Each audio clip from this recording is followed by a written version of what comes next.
The Garden of Love by William Blake, 1757 to 1827. I went to the Garden of Love and saw what I never had seen. A chapel was built in the midst where I used to play on the green, and the gates of this chapel were shut, and "Thou shalt not" writ over the door. So I turned to the garden of love that so many sweet flowers bore, and I saw it was filled with graves and tombstones where flowers should be, and priests in black gowns were walking their rounds and binding with briars my joys and desires.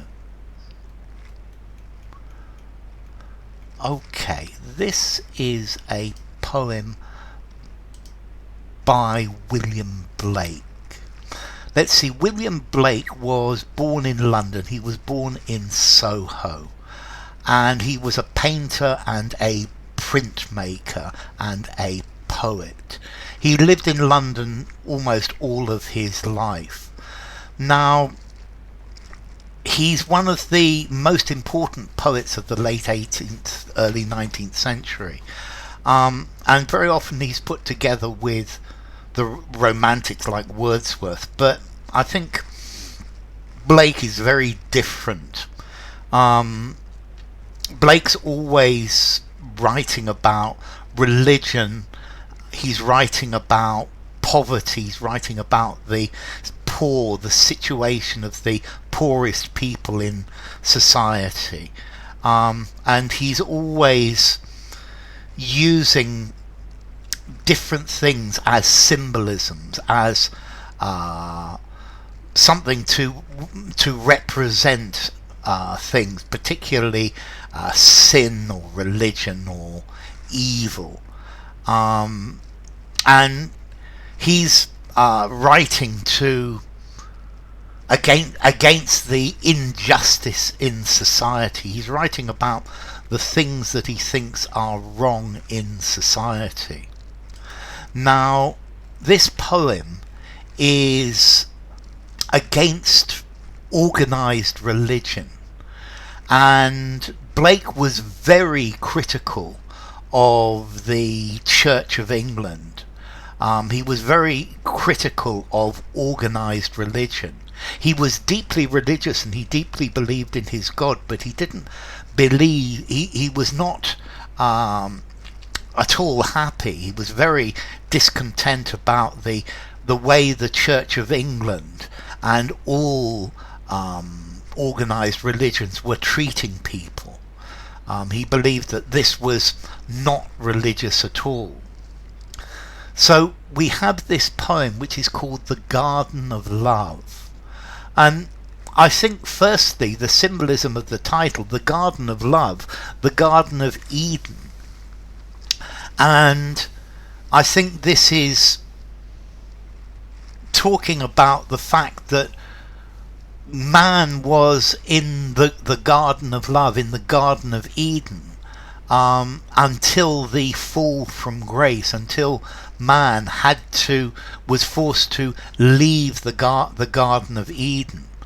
And it's as if the Garden of Love which existed has been taken over by the church.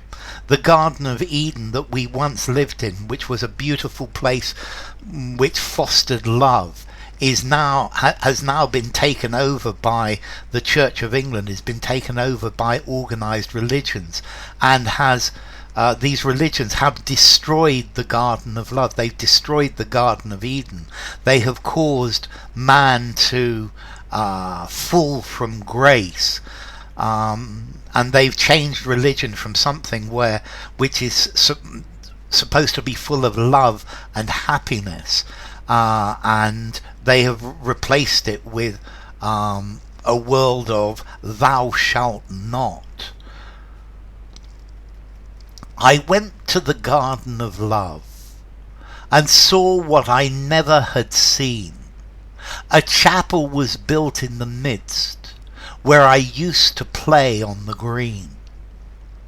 So this is somebody who's gone back to the Garden of Love. This is a place called the Garden of Love. And this is a place where he used to play as a child. He would play on the green. But a chapel, a church, had been built in the middle of this place. And this was something he had never seen before. And this was how the Garden of Love had changed. It's almost as if somebody had sold the Garden of Eden and put a private church in the middle.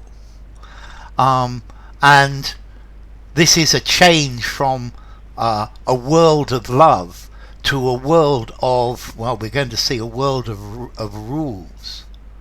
And the gates of this chapel were shut, and thou shalt not writ on the door. So I turned to the Garden of Love that so many sweet flowers bore. And he went to the door of the chapel, but it was shut. It was locked. It was private. He wasn't allowed in. And on the door there was "Thou shalt not," and this is from the 10 Commandments. Thou shalt not kill. Thou shalt not do this. Thou shalt not do that. And this is saying that organized religion has taken what used to be a world full of love, a world full of happiness, and they've made it really complex by putting restrictions on everything. That that people used to be able to do anything that was an expression of love, but now the church has created a world of restrictions, and people are locked out of love. And also, if we look at this as well, when he first knew the Garden of Love, he was a child, and now he's grown up and he's an adult. And this is also echoing the way adults are full of rules, and children are free to be happy to do their things. And I think that's a metaphor within this, that we used to be children who were free to love and do everything that was fun, but now the world is a world of adults where there are restrictions in everything. And I saw it so I turned to the Garden of Love that so many sweet flowers bore. So I looked at the garden that used to have so many sweet flowers, and I saw it was filled with graves and tombstones where flowers should be. So he looks at the garden, and the garden, or the land, it's just covered in tombstones. It's dead. The love which used to flourish, love which used to give so many flowers, is now just dead, with dead graves and dead tombstones. And now that religion is an empty, dead place, and instead of a place which should be full of love, of the flowers of love. And priests in black gowns were walking their rounds and binding with briars my joys and desires. And there were priests, and the priests were maintaining the rules. The priests were in black gowns. They were the black of the opposite of love and religion, and they were binding with briars, with thorns, all of my joys, all of my desires, all of the things that made me happy, and all of my desire, the things that I wanted to do. And this includes sexual desire, because one of the things that's perhaps contextual here, I think in about 1750, they passed a law that said that no marriage would be valid unless it was consecrated by the church. Every marriage had to be blessed by the church.